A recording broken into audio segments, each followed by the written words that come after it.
प्रणाम सभी को। आइए आज गीता के अध्याय 11 और श्लोक 15 से शुरू करते हैं। संबंध। अर्जुन विराट रूप भगवान की जिस विलक्षणता को देखकर चकित हुए, उसका वर्णन आगे के 3 श्लोकों में करते हुए भगवान की स्तुति करते हैं। अर्जुन उवाच पश्यामि देवांस्तव देव देहे सर्वांस्तथा भूत विशेष संघानन ब्रह्माणमीश कमलासनस्थ मृषींश च सर्वानुरंगांश च दिव्यान। मतलब, हे अर्जुन बोले, हे देव, मैं आपके शरीर में संपूर्ण देवताओं को, प्राणियों के विशेष विशेष समुदायों को, कमलासन पर बैठे हुए ब्रह्मा जी को, शंकर जी को, संपूर्ण ऋषियों को और संपूर्ण दिव्य सर्पों को देख रहा हूं।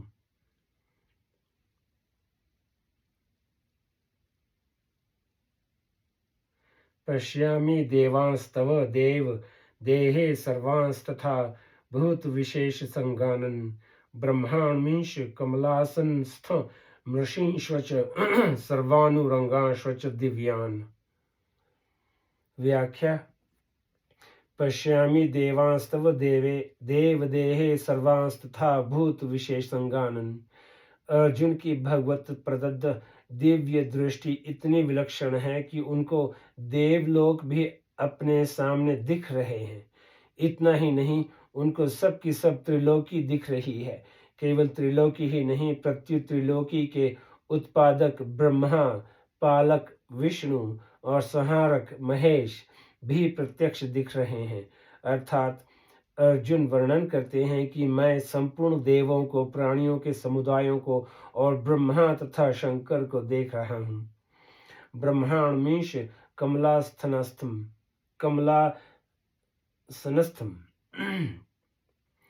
अर्जुन कहते हैं कि मैं कमल के ऊपर स्थित ब्रह्मा जी को देखता हूं। इससे सिद्ध होता है कि अर्जुन कमल के नाल को और नाल के उद्गम स्थान अर्थात मूल आधार भगवान विष्णु को, जो कि शेष शैया पर सोए हुए हैं, भी दिख रहे हैं। इसके सिवाय भगवान शंकर को, उनके कैलाश पर्वत को और कैलाश पर्वत पर स्थित उनके निवास स्थान वट वृक्ष को भी अर्जुन देख रहे हैं। त्रिषीष्वच सर्वानुरंगाश्वच दिव्यान। पृथ्वी पर रहने वाले जितने भी ऋषि हैं, ऋषिष्वच सर्वानुरंगाश्वच दिव्यान, पृथ्वी पर रहने वाले जितने भी ऋषि हैं, उनको तथा पाताल लोक में रहने वाले दिव्य सर्पों को भी अर्जुन देख रहे हैं। इस श्लोक में अर्जुन के कथन से यह सिद्ध होता है कि उन्हें स्वर्ग, मृत्यु और पाताल, ये त्रिलोकी अलग अलग नहीं दिख रहे हैं, अलग अलग नहीं दिख रही है, किंतु विभाग सहित एक साथ एक जगह ही दिख रही है। प्रविभक्त मने कधा। गीता। उस त्रिलोकी से जब अर्जुन की दृष्टि हटती है, तब जिनको ब्रह्मा लोक, कैलाश और वैकुंठ लोक कहते हैं, वे अधिकारियों के अभीष्ट लोक तथा उनके मालिक ब्रह्मा, शंकर और विष्णु भी अर्जुन को दिखते हैं। यह सब भगवत प्रदत्त दिव्य दृष्टि का ही प्रभाव है। विशेष बात, जब भगवान ने कहा कि संपूर्ण जगत मेरे किसी एक अंश में है, तब अर्जुन उसे दिखाने की प्रार्थना करते हैं।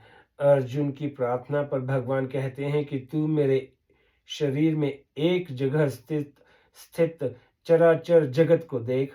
इह एकस्थं मम देहे।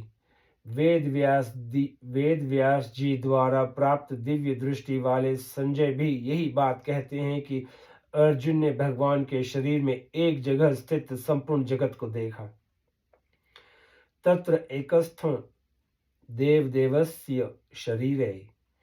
यहाँ अर्जुन कहते हैं कि मैं आपके शरीर में संपूर्ण भूत समुदाय आदि को देखता हूँ। तव देव देहे इस प्रकार भगवान और संजय के वचनों में तो एक स्तंभ मतलब एक जगह स्थित पद आया है, पर अर्जुन के वचनों में यह पद नहीं आया है। इसका कारण यह है कि अर्जुन की दृष्टि भगवान के शरीर में जिस किसी एक स्थान पर गई, वहीं उनको भगवान का विश्व रूप दिखाई देने लग गया। उस समय अर्जुन की दृष्टि सारथी रूप भगवान के शरीर की तरफ गई ही नहीं। अर्जुन की दृष्टि जहां गई वहीं अनंत सृष्टियां दिखने लगी। अब अर्जुन की दृष्टि उधर ही बह गई, इसीलिए अर्जुन एकस्थम नहीं कह सके। वे एकस्थम तो तभी कह सकते हैं जब विश्व रूप दिखने के साथ साथ सारथी रूप भगवान का शरीर भी दिखे। अर्जुन को केवल विश्व रूप ही दिख रहा है, इसीलिए वे विश्व रूप का ही वर्णन कर रहे हैं। उनको विश्व रूप इतना अपार दिख रहा है जिससे देश या काल से कोई सीमा नहीं दिखती। तात्पर्य यह हुआ कि जब अर्जुन की दृष्टि में विश्व रूप का ही अंत नहीं आ रहा है, तब उनकी दृष्टि सारथी रूप से बैठे भगवान की तरफ जाए ही कैसे। भगवान तो अपने शरीर के एक देश में विश्व रूप दिखा रहे हैं, इसीलिए उन्होंने एकस्थम कहा है। संजय सारथी रूप में बैठे हुए भगवान को उनके शरीर को एक देश में स्थित विश्व रूप को देख रहे हैं, इसीलिए संजय ने एकस्थम पद दिया है। भगवान और संजय के वचनों में एकस्थम पद आने से यह मान लेना चाहिए कि अर्जुन ने भी भगवान के शरीर में एक जगह ही संपूर्ण विश्व रूप को देखा। अब प्रश्न यह होता है कि भगवान और संजय की दृष्टि में वह एक जगह कौन सी थी जिसमें अर्जुन विश्व रूप देख रहे थे। इसका उत्तर यह है कि भगवान के शरीर में अमुक जगह ही अर्जुन ने विश्व रूप देखा था। इसका निर्णय नहीं किया जा सकता, कारण कि भगवान के शरीर के एक एक रोमकूप में अनंत कोटि ब्रह्मांड विराजमान है। रोम रोम प्रति लागे कोटि कोटि ब्रह्मांड मानस।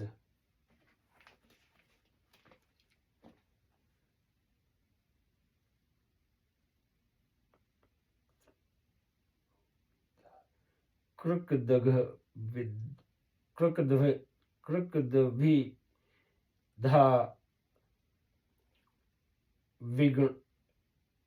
विगणितांड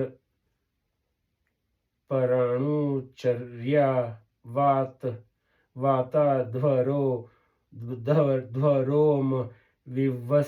विवरस्य च ते महित्वम्। आपके एक एक रोम छिद्र में ऐसे अनगिनत ब्रह्मांड उसी प्रकार उड़ते पड़ते रहते हैं जिस प्रकार झरोके की जाली में से आने वाली सूर्य की किरणों में रज के छोटे छोटे परमाणु उड़ते हुए दिखाई देते हैं।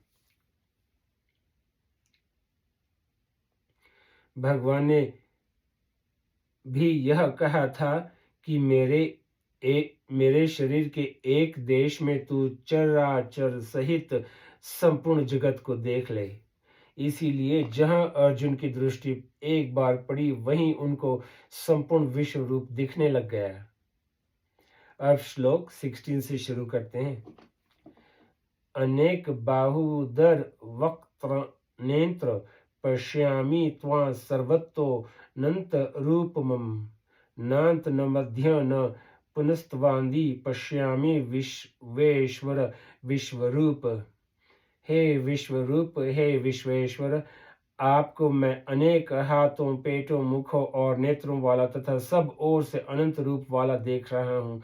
मैं आपके न आदि को, न मध्य को और न अंत को ही देख रहा हूँ। व्याख्या। विश्वरूप, विश्वेश्वर, इन दो संबोधनों का तात्पर्य है कि मेरे को जो कुछ भी दिखाई दे रहा है वह सब आप ही हैं और इस विश्व के मालिक भी आप ही हैं।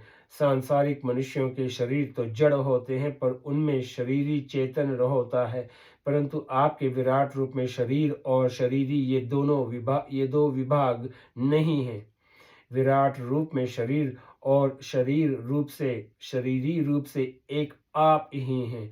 इसीलिए विराट रूप में सब कुछ चिन्मय ही चिन्मय है। तात्पर्य यह हुआ कि अर्जुन विश्व रूप संबोधन देकर यह कह रहे हैं कि आप ही शरीर हैं और विश्वेश्वर संबोधन ये देकर यह कह रहे हैं कि आप ही शरीरी हैं, मतलब शरीर के मालिक हैं। अनेक बाहुदर वक्त्र नेत्रम, मैं आपके हाथों की तरफ देखता हूं तो आपके हाथ भी अनेक हैं। आपके पेट की तरफ देखता हूं तो पेट भी अनेक हैं। आपके मुख की तरफ देखता हूं तो मुख भी अनेक हैं। आपके नेत्रों की तरफ देखता हूं तो नेत्र भी अनेक हैं।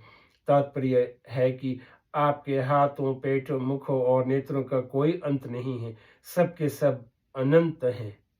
पश्यामि त्वां सर्वतोऽनंत रूपम, आप देश, काल, वस्तु, व्यक्ति, पदार्थ आदि के रूप में चारों तरफ अनंत ही अनंत दिखाई दे रहे हैं।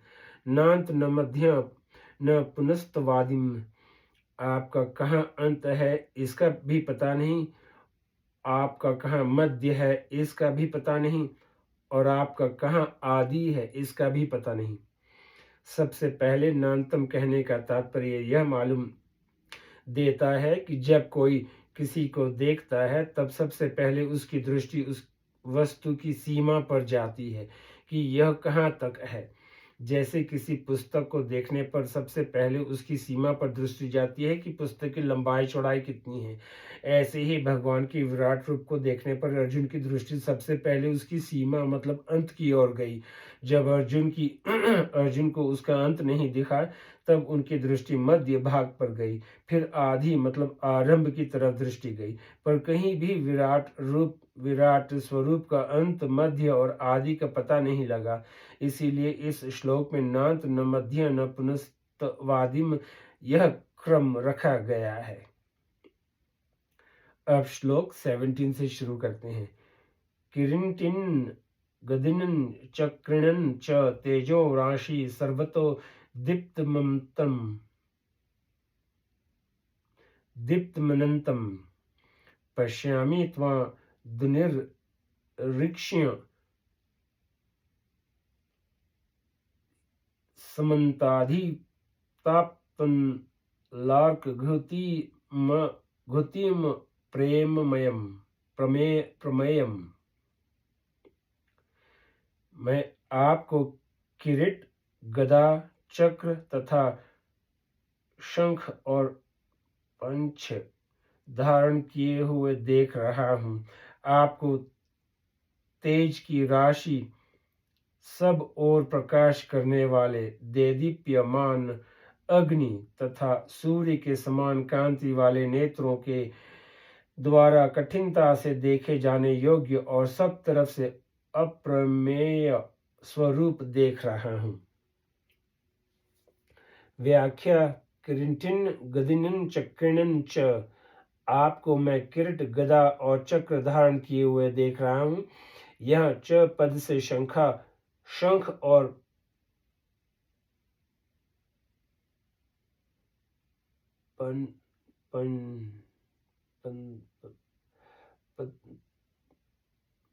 झंक को भी ले लेना चाहिए। क्षमा करना, इसका मुझे बोलने नहीं हो रहा, पता नहीं कैसा शब्द है। इसका तात्पर्य ऐसा मालूम देता है कि अर्जुन को विश्व रूप में भगवान विष्णु का चतुर्भुज रूप भी दिख रहा है। तेजो राशि, आप तेज की राशि हैं, मानो तेज का समूह मतलब अनंत तेज इकट्ठा हो गया है। इसका पहले संजय ने वर्णन किया है कि आकाश में हजारों सूर्य एक साथ उदित होने पर भी भगवान के तेज की बराबरी नहीं कर सकते, ऐसे आप प्रकाश स्वरूप हैं। सर्वतो दीप्तिमंतम, स्वयं प्रकाश स्वरूप होने से आप चारों तरफ प्रकाश कर रहे हैं। पश्यामि त्वां दुर्निरीक्ष्य समन्ताद् दीप्तिर्लार्क घृतिम प्रमेयम्,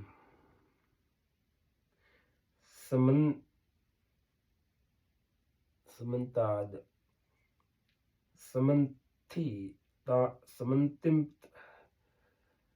समन्ताधिताप्त लार्क घृतिम प्रमेयम्, खूब देदीप्यमान अग्नि और सूर्य के समान आपकी कांति है। जैसे सूर्य के तेज प्रकाश के सामने आंखें चौंध जाती हैं, ऐसे ही आपको देखकर आंखें चौंध जाती हैं। आप अतः आप कठिनता से देखे जाने योग्य हैं। आपको ठीक तरह से देख नहीं सकते। यहाँ एक बड़े आश्चर्य की बात है कि भगवान ने अर्जुन को दिव्य दृष्टि दी थी, पर वे दिव्य दृष्टि वाले अर्जुन भी विश्व रूप को देखने में पूरे समर्थ नहीं हो रहे हैं। ऐसा देदीप्यमान भगवान का स्वरूप है। आप सब तरफ से अप्रमेय मतलब अपरिमित हैं, अर्थात आप प्रमा मतलब माप के विषय नहीं हैं। प्रत्यक्ष, अनुमान, उपमान, शब्द अर्थात अर्थापत्ति, अनुपलब्धि आदि कोई भी प्रमाण आपको बताने में काम नहीं करता, क्योंकि प्रमाणों में शक्ति आपकी ही है। संबंध अब आगे के श्लोक में अर्जुन भगवान को निर्गुण निराकार, सगुण निराकार और सगुण साकार रूप में देखते हुए भगवान की स्तुति करते हैं। ये श्लोक 18। त्वमक्षरं परमं वेदितव्यं त्वमस्य विश्वस्य परनिधानं त्वमव्यय शाश्वत धर्म गोप्ता सनातनस्तम पुरुषो मतो में। आप ही जानने योग्य परम अक्षर मतलब अक्षर ब्रह्मा हैं। आप ही इस संपूर्ण विश्व के परम आश्रय हैं। आप ही सनातन धर्म के रक्षक हैं और आप ही विनाशी सनातन पुरुष हैं, ऐसा मैं मानता हूँ। व्याख्या त्वमक्षर परमं वेदितव्यम्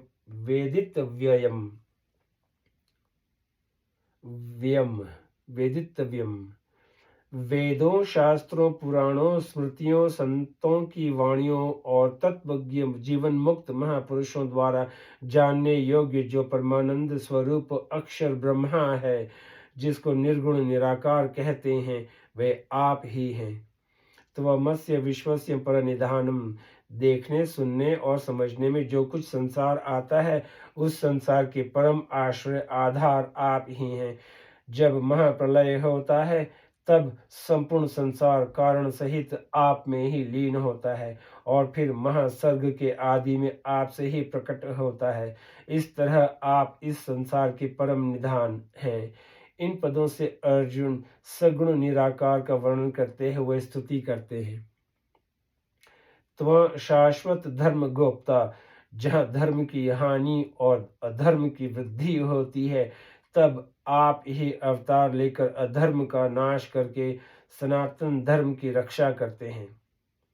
इन पदों से अर्जुन सगुण साकार का वर्णन करते हुए स्तुति करते हैं। अव्यय सनातनस्तम पुरुषो मतो में। अव्यय अर्थात अविनाशी, सनातन, आदि रहित, सदा रहने वाले उत्तम पुरुष आप ही हैं, ऐसा मैं मानता हूँ। आइए आज यहीं पे समाप्त करते हैं, फिर कल श्लोक 19 से शुरू करेंगे।